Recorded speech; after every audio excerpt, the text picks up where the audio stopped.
So your color complements are going to increase the tension and the feeling in your painting. Let me show you this. This was my little Rudy. Is this the right way up, or do I need to turn it around? Turn it the other way. So this was my little Rudy. And you can see I did purple and green, which are not perfect complements, but and the yellow and purple. And it was fun. That was a fun painting to do. But I did want it to be very vibrant and expressive, so I used very complementary colors and very energetic colors.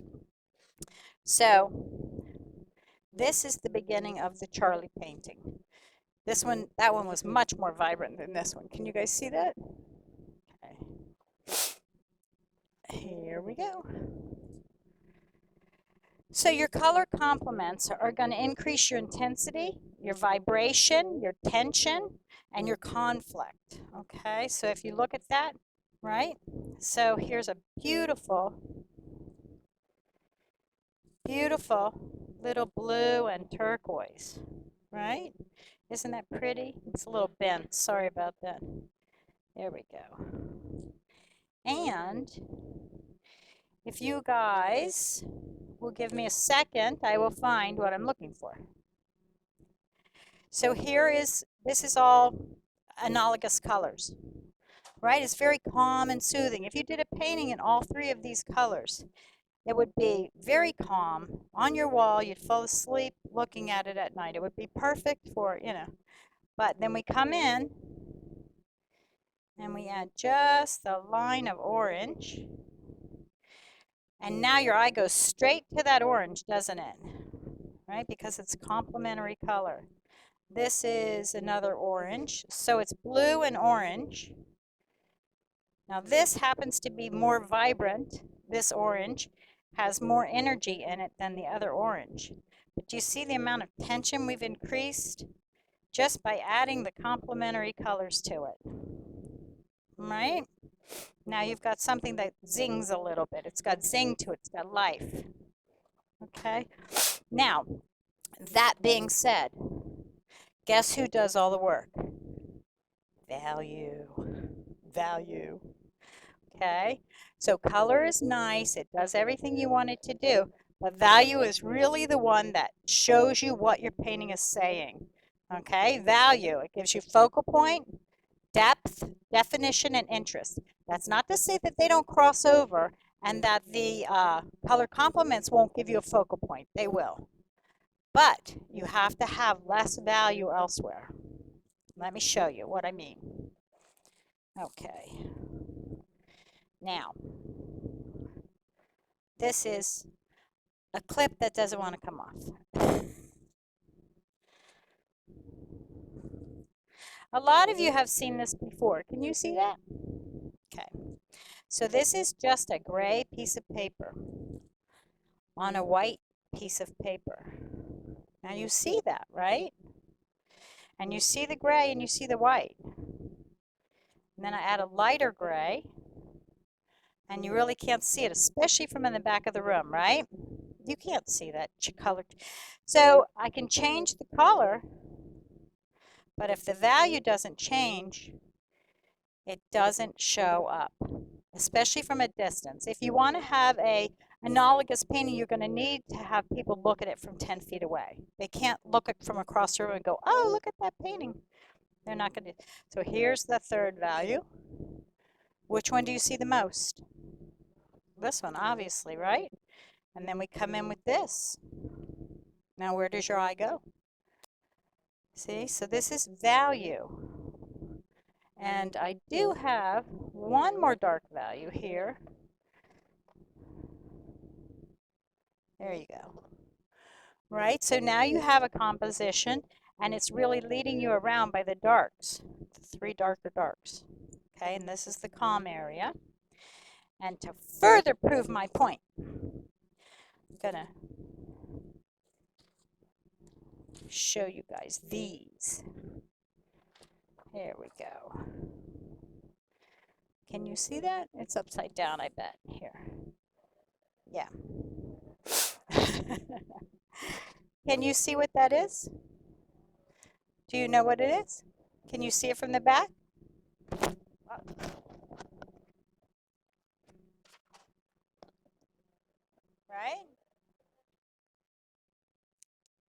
of you have seen this before, I'm sure.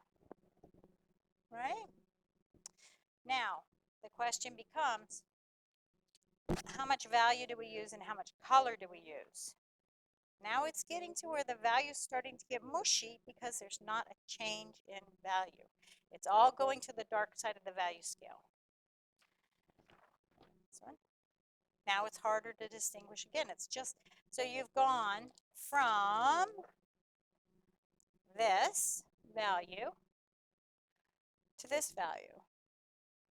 You see, it's becoming increasingly difficult to see the painting again, but it's at the opposite side of the value scale. This one.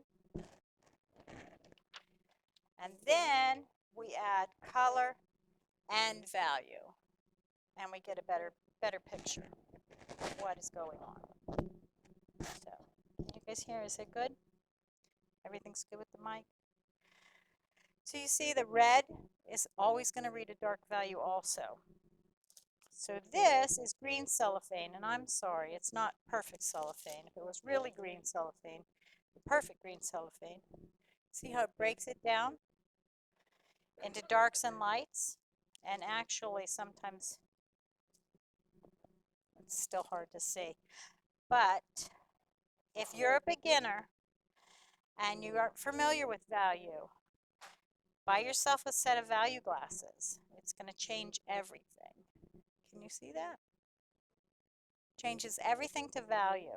So you can see where you're making your mistake, and you can see if your focal point is in the wrong place, or if you accidentally made something, you know, more intense on the left-hand side, but really you want your focal point to be down here on the right side. So this is going to help you a lot if you're a beginner. And Colleen Dillon is the person who I buy mine from, but I haven't bought them in 5 years, so I don't know if she's still in business. But they have red ones. Cheap Joe's has them too. Okay. So let me just do a little bit of cleanup here. So value is very, very important. You can see in these paintings that I've done of Luna and Charlie, the value change is what makes the painting, because everything's the same color. It's the same, a lot of different values, but it's a chaotic value. So in order to create something, you have to do a value change to make it show up. Right? And you guys understand complementary colors, opposite on the color wheel? And with complementary colors, you can create the best neutrals. The prettiest grays, the prettiest browns, and there's no such thing as mud. You guys know that, right? It's just a neutral. Okay. Now, this, I don't know if I have this out there. I have one of these out there, don't I? No? Okay. So let me show you this. The next paintings we are going to do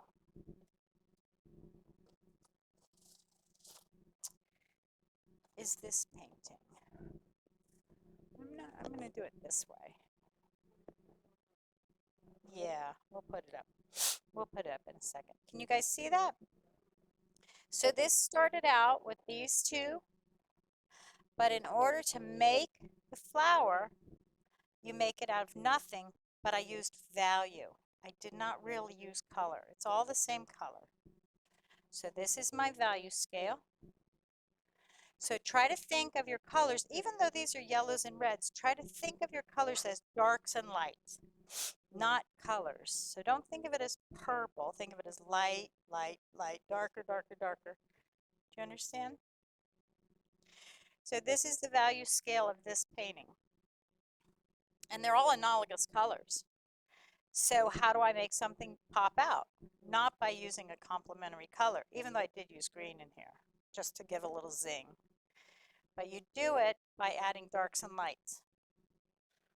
You understand? So, here, Kitty, we're going to put this one up. Wow, we're only 10 minutes in. You guys are going to be bored. Okay, so we'll start doing a little painting.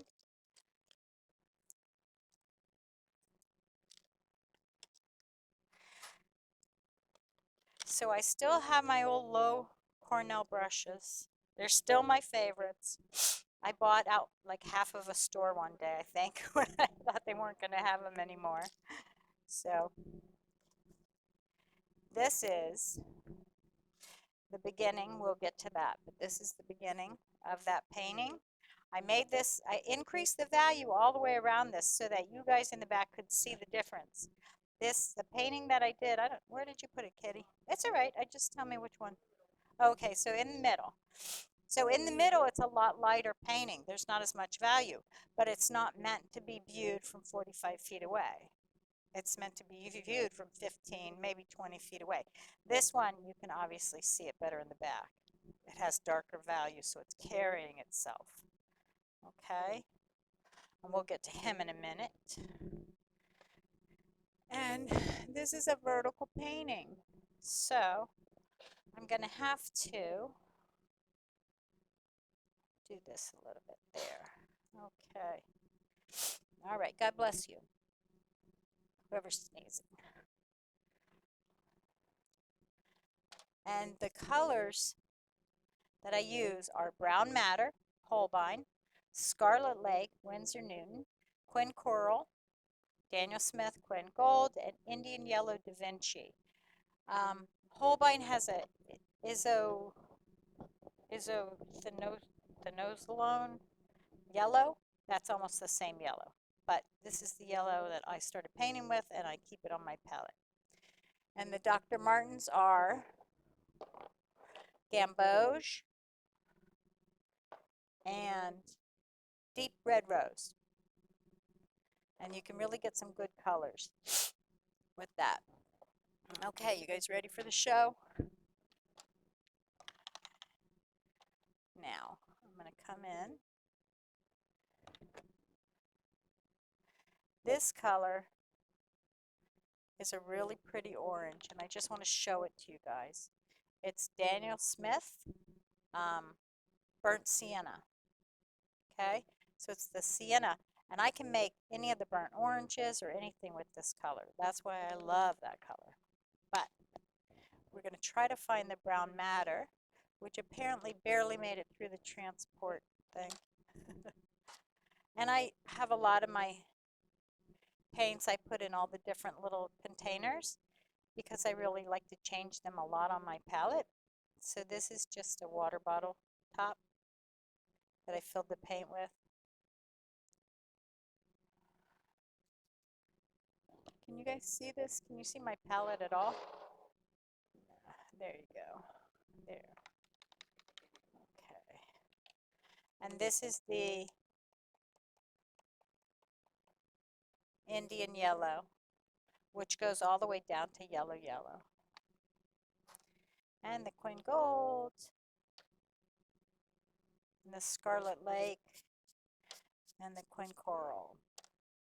And I didn't use the transparent orange on this.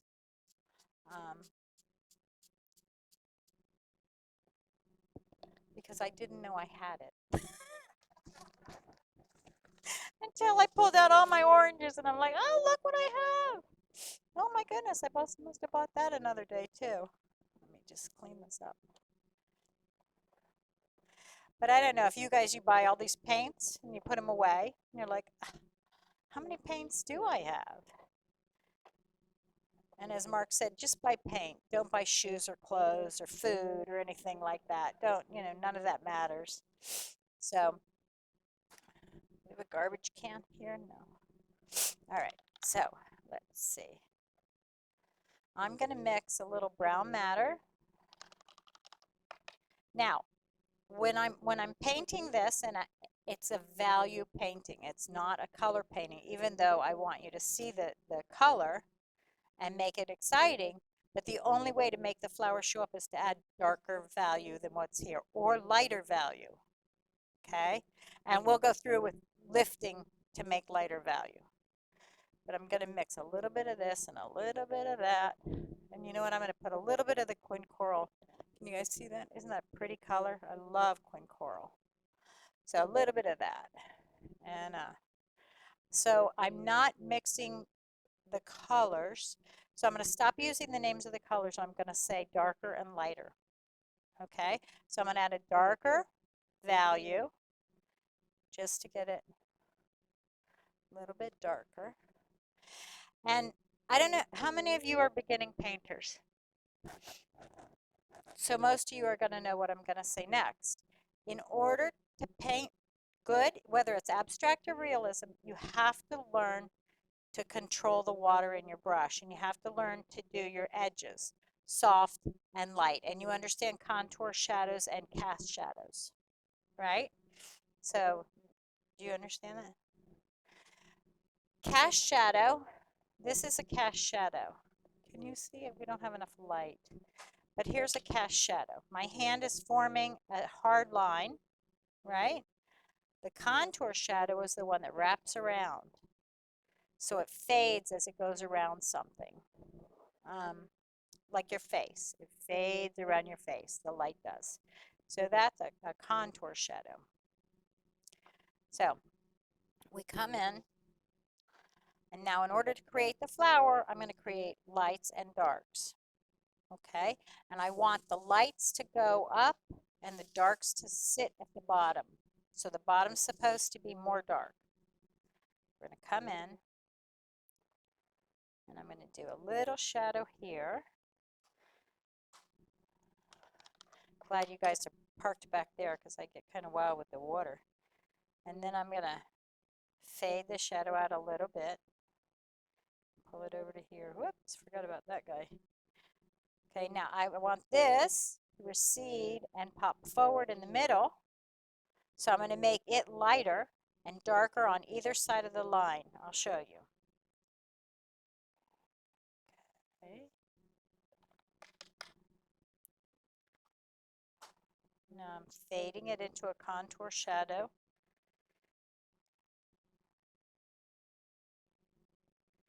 And don't hold me to painting in 2 seconds. I am not like a plein air painter. I don't go sit in front of people and paint. I prefer to be in my corner talking to myself the entire time I paint. And the phone can't ring. Nobody can talk to me when I'm painting. So, okay. So now this is dried a little bit, but I'm going to come in and I'm just going to lightly add a little water here just to smooth it out a touch. Now, do you see that popped out? It popped out because it's dark versus light, not because it's orange versus yellow. You see that? So it doesn't even matter what I say. It's dark versus light, period. So we're going to, now it's also negative painting versus positive painting. I want this flower to pop out here along the edge. So I'm going to come in and I'm going to go darker in the more vibrant side. I'm going to go around. Hopefully that doesn't bleed into each other right there because they are a little wet. And I'm going to negative paint around the flower. But I'm negative painting with a darker intensity, a darker color, right?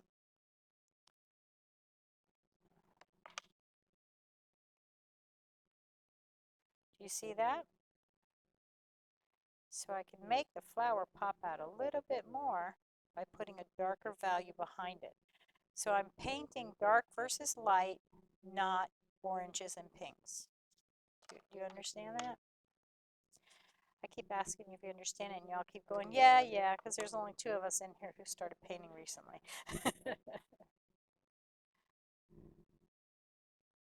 So, now, you see how he has popped out? They both have popped out. Go under here for the shadow a little bit, over here.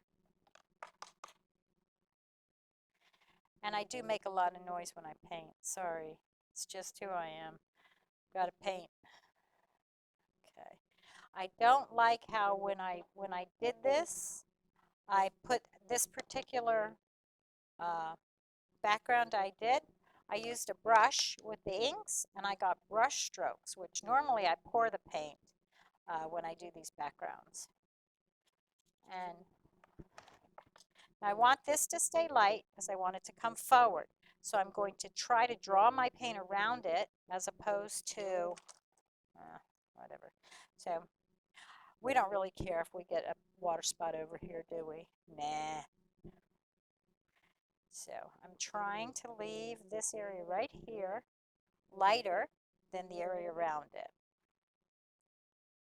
I draw up here. So I'm creating something out of nothing. You can also do faces like this, people's faces. Now I'm not adding lights here, I'm just adding clean water. Hopefully it's clean water. Another thing when you're painting, I paint, I use Kleenex. I don't use that many paper towels because I find that Kleenex is softer and it's more forgiving for my painting. And if I take a rough paper towel and I'm constantly doing this to it, I'm abrading the paper a little bit. The Kleenex doesn't abrade the paper, but you can't get the Kleenex with oil in it. That's the other trick. No puffs on this table, so now I need a little bit darker value here. I'm going to come in a little bit darker. I'm going to add a little bit of the pink just to tone it down a touch. I'm sorry, the lighter value just to tone it down a touch. Okay. We're going to pick up the edge. Pick up the edge. Now, do you see it beginning to form? Now, this is also going to have, this is a cast shadow, but it's also a contour shadow because the actual petal bends. Okay, this is definitely a contour shadow. The whole petal bends over. So we have to wait for that to dry a little bit.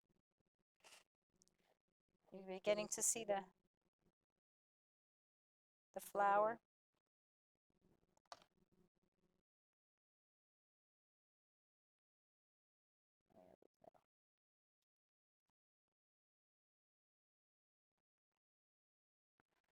Now,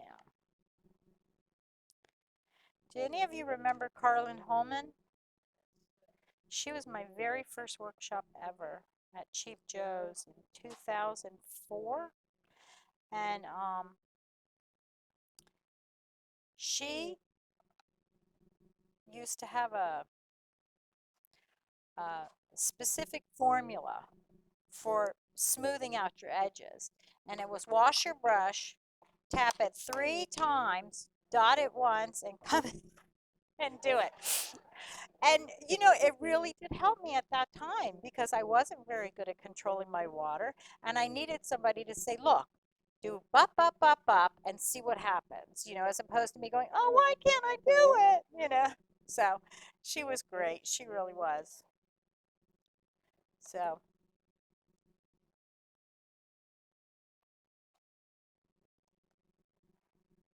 I'm going to come in here and smooth this out.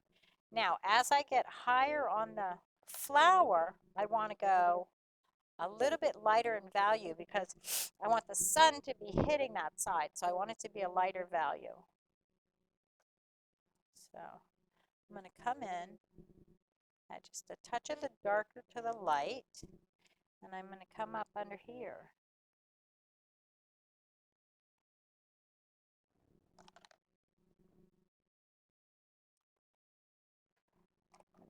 Smooth that out a little bit. And another thing is your edges should reflect what you're painting. If you're painting a hard, rough cowboy, your edges will be hard and rough. If you're painting a beautiful little orchid, your edges should probably be a little softer. You know, a teddy bear has soft edges, a cowboy doesn't, right? So your edges reflect what you're painting. And it would be very interesting to have the juxtaposition of hard edges on a soft object and have a hard object with soft edges. You know, it would be interesting. That would be something that would be interesting to paint when you think about changing up your painting. Okay.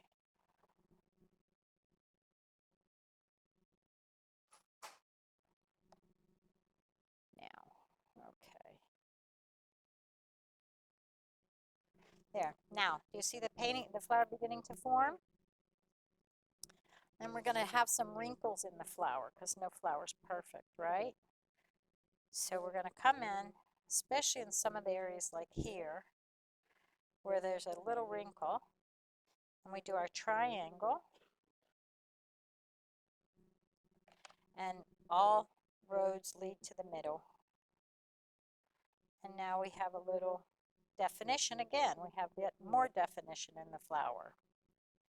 I'm going to do a little one right here.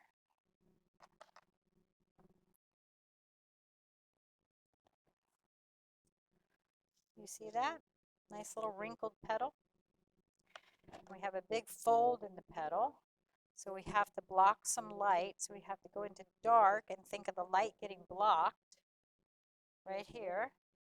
So the back of this petal, which is what is showing now, is going to be darker than the front of the petal. So we make the underneath darker. And we have to wait for that to dry for a second. That's okay because we can come over here and start on this guy. So it's a morning glory in case you didn't know. Actually, it is one of those moonflowers that are so invasive. And outside of my unit, the mangroves, it's growing all through the mangroves and it's taking them over. The mangroves are getting shaded out and dying because of it. So I'm going to come in and create just a tiny bit more of a contour shadow here. I'm going to do the opposite. I hope you guys you understand here. Okay, so I'm going to come in here. And I'm just waiting for this to dry before I can create the cast shadow on this side. Okay. So now, can you guys see that?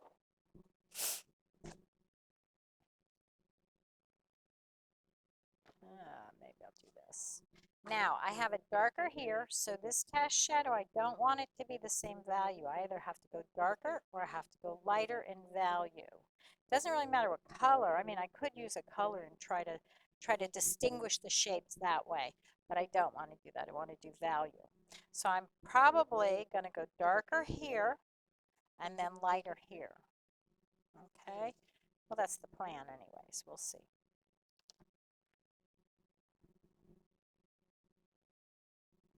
So come down here, and I have almost the same value, right? Can you guys see that? So I have almost the same value. So now I have a value change, right?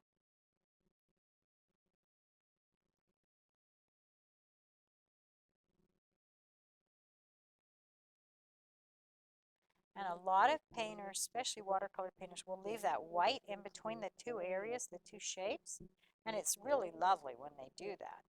But that's not the subject, that's not what we're doing today. Now I crossed over, and that's okay. I ended up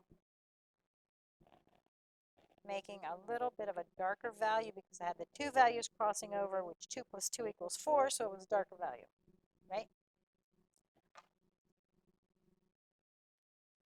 Now I have to draw him up.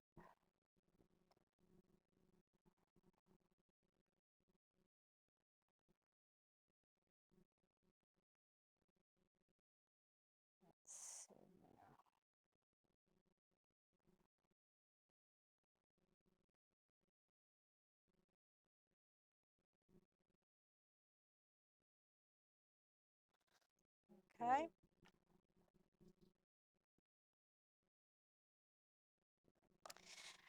Now it's not really reading. Can you guys see him? I keep pulling it towards me, and I'm sure I'm taking it out of your view. All right. So I'm going to go a little darker here. And I'm not going to go, I'm going to go a mid-tone here.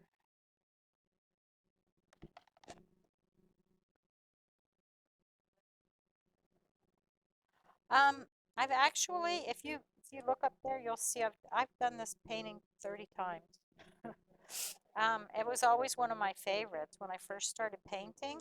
Now, in order to I'm going to go ahead and darken the area right here so that this pops out more. And I can also lift it if I wanted to. Do you see that? See how it's showing up a little bit more because I'm lightening the value. Okay. So, come along here. And I'll probably have to wait for it to dry a little bit more to do that.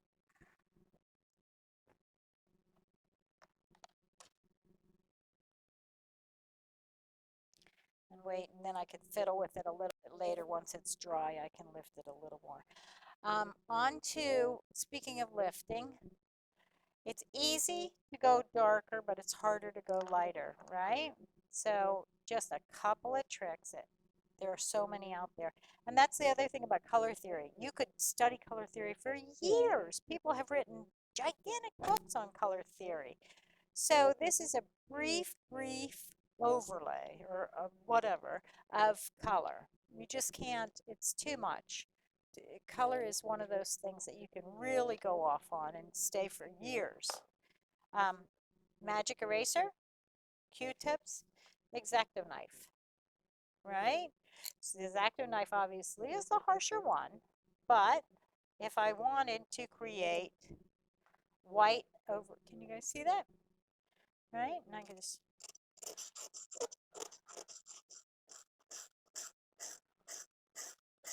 now, I want to show you guys something else.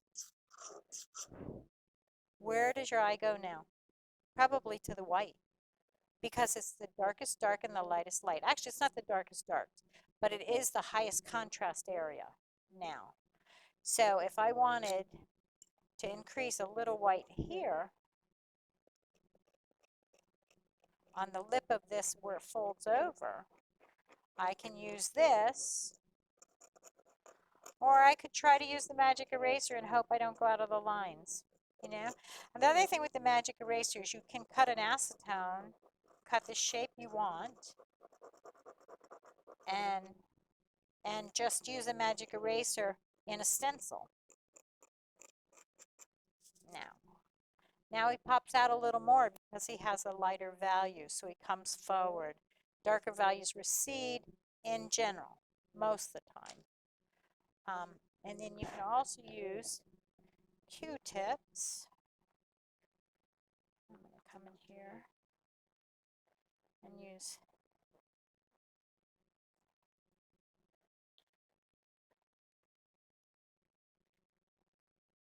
and these they work a little bit. Some people really use a lot of Q-tips. Is it Pat Dews who uses Q-tips? No.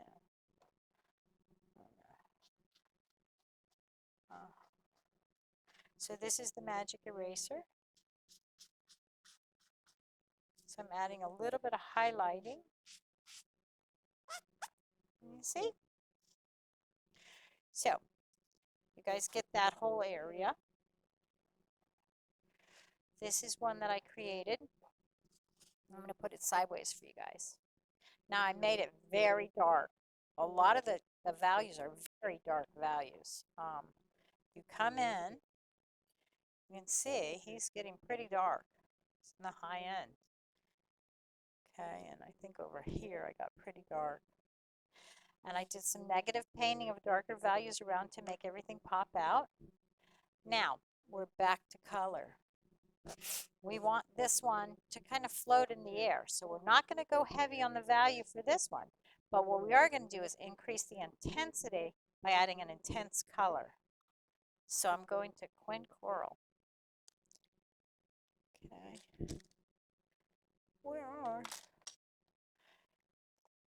Now see, if I was in my studio, I'd know exactly where that brush went to, right? I'd say, there we go. Okay, so Quin Coral, because I want the tips of this painting or this flower to pop out, because I think that's what the prettiest part of the flower is how it has that beautiful angel-like, wing expanse. So we come in and just on the tip, I'm going to add Quin Coral. So now I'm back to the colors being intense. And it is a darker value, that's why it's showing up. But it also has that color intensity that goes pow, right? And I just love this color. But I come along and can you guys see that? Now I don't necessarily want him to be a heavy flower. I still want it to stay light. So I have to keep the transparency of him and the sun coming through him. But there you go. Okay, we're more than halfway through. So he has to come in here. Now I'm going to go lighter here, right? So when you paint, you have to always think light, dark, light, dark, light, dark. Okay.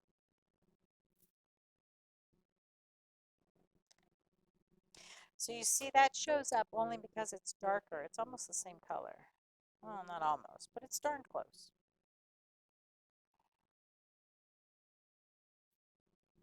And this shows up because it's dark, not because it's Quin Coral, because it's dark.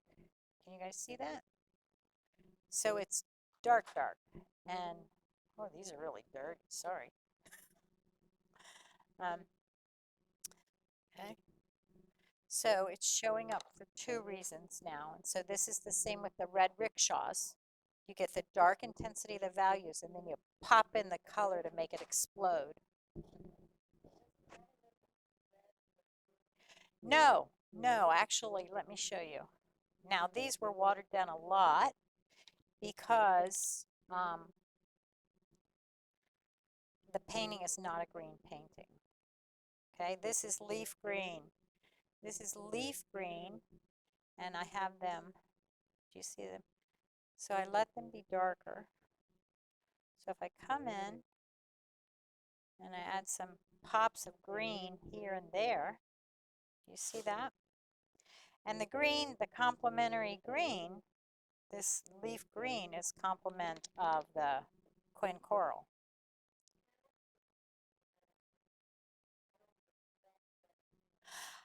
Oh, well, I don't really know, but red works too. They have red ones and green ones.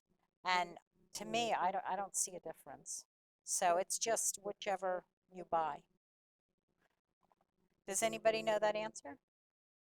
Why a red filter would appear different than the green? Yeah, yeah, I don't really understand that. But again, that's probably color theory, and you could go on for a year and a half on that one too. So, so if I pull the green up, right, into the yellow and the orange, it's going to make it a lot more vibrant. It's a little harder color. It's a little bit more opaque, this color. It doesn't really float so easily. The quins float in water very well. You know, you can draw them out and you can really play with them.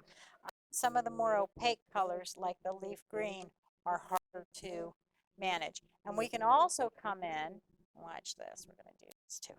We're going to add some turquoise.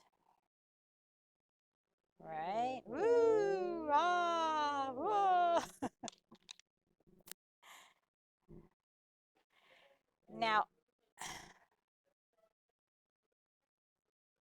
no, the green, when I put this filter on here, you read the green based on its value. Right? Can you guys see that? I don't know with the camera. So you're seeing it as dark, but really now you see it as green. But it's a dark green. Turquoise can get very dark. I actually don't like the turquoise on this painting because I think it's a little bit too harsh for this painting. Um, but it's the Dollar Rowney transparent turquoise, which it's another one of my favorite colors. but you've got to use it a little bit sparingly because it will take over. There we go. There we go.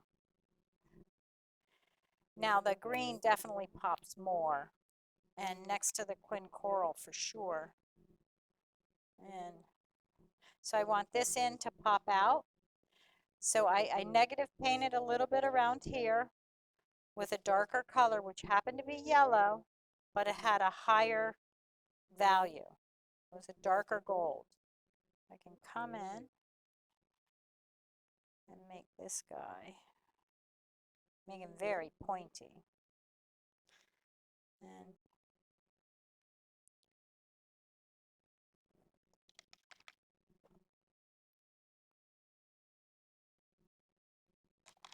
so again, I'm not thinking in terms of really color so much as it's darker to make it stand out. Dark against light is always the way to think. But I will say that this quin coral is a definite choice because it is very vibrant. It definitely brings in the energy, doesn't it?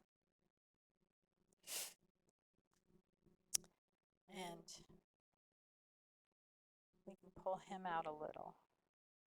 Now, by pulling this guy out is because I'm putting in a darker yellow, and it's not that it's too much darker, but it definitely has a change in value.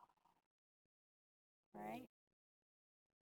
So we're always thinking dark versus light, and I don't want to touch the yellow up here because I want the whole painting to come and go from dark to light.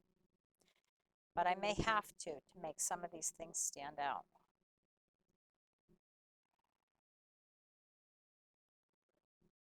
Okay.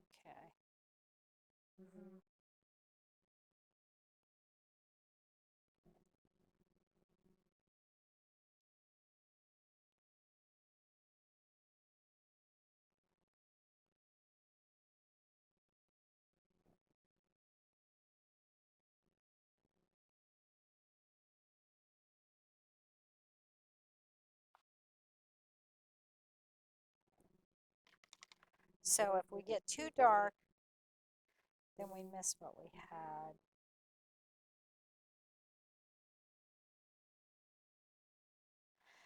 So I guess the things we choose our colors based on how much we like them, but really they may not be what we need to make our painting show up. We may need to choose a different color that has a darker value or a lighter value. And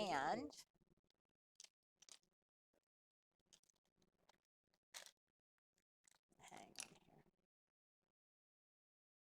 So these little tiny flats, I call them my cleaners. They're kind of like the workhorse in there.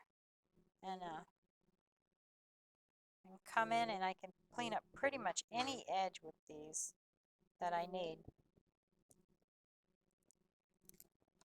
So on the curls, we need to go dark versus light. And over here, I'm going to negative paint this guy. But I'm not going to go too much darker. Might do a little of this because he gets darker, but he stays very vibrant and yellow. So that's Quin Gold. But the reason I'm choosing him is because he's a little bit darker and he can go from dark to light very easily. So I can get him really dark up here against the edge of the painting, or the edge of the flower. Right, can you guys see that? It's getting pretty brown, I guess you could call it, gold. And now I can draw it out and it will get very yellow. It will also bloom on you, so you got to watch it, got to babysit it. But okay, so let's get rid of that end. So now I can negative paint him with darker up against the edge without losing my light because he is a light value. Okay, and you'll notice I haven't used any of this. They're really, yeah, it's two and the gamboge, too opaque. They won't let the light shine through, so that's not what I wanted on this one. But you see how he showed up? And now that he's dry, I can come here and do this.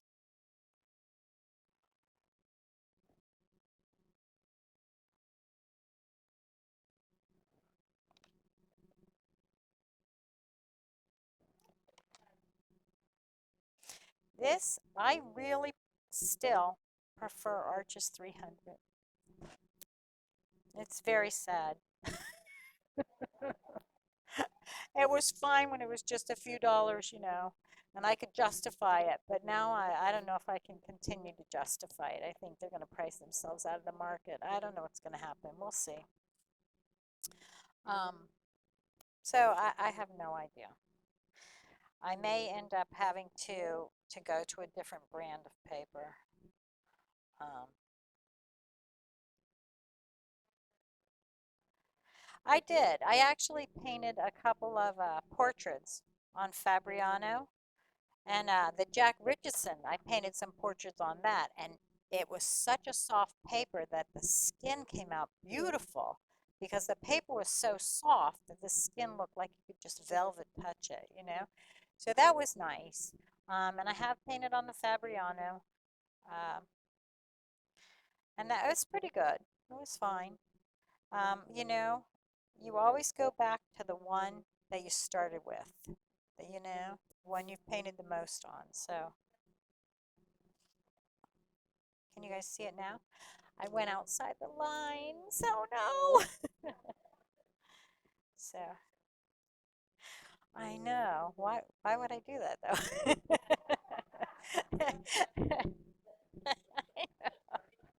I've got my babysitters in the audience. So, yeah. I did. I drew it first. Uh-huh. Yeah. And the original one of these I sold, and now it was one of those I wish I had never sold it, blah, blah, blah. But, it was fun. So now I've created 3 different values right here. Light, medium, and a darker value. And even though this is a vibrant pink, it's darker. Can you guys see that? You want me to pull out that other? Nah. The cellophane is just very hard to use, and it folds, it gets wrinkles, it blocks your vision. I don't know. So let's see here. I'm gonna try to change the value here without touching the background, but I may have to do the background a little bit, and I'm getting awful. Here, hold on. So I'm going to change the value around the fold to make the fold pop out, which is what I did here, right? There's 4 or 5 different values there. So instead of thinking of orange or pink, I'm trying to think who is darker, who is lighter, right? Who is more transparent, who's a softer color maybe, goes a little lighter. And this was a perfect example here, the Quinn Gold. You could see. You could get it dark and light. So.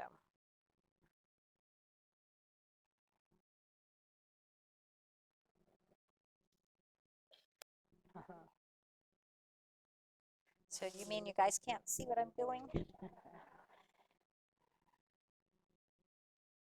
Now this is very wet, so I'm trying to be very delicate and not go into the other wet, but I may do that. Okay, here we go. Now I'm going to end up having a negative paint here a little bit. So now my question becomes, I don't want to lose my lights, but I have to go darker to make this stand out. Or do I go even lighter? Well, in order to go lighter, I would have to scrub away what's already there. And I don't really want to do that. So I'm just going to go a little bit darker around the outside and make it pop out a touch. I only have 3 minutes, so if we may have to paint and dash. There. So see how that's showing up a little bit more? Because I went darker versus lighter. There you go. Can you guys see that? Yeah. So, did you guys enjoy yourselves? Good. Questions? Right.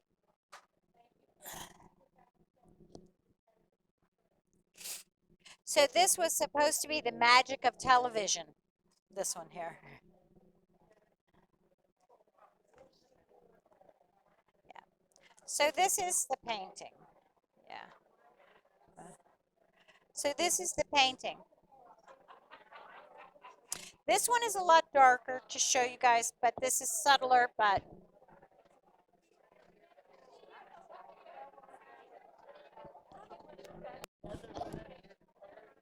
sure, yeah. Let me turn off the video. Nobody wants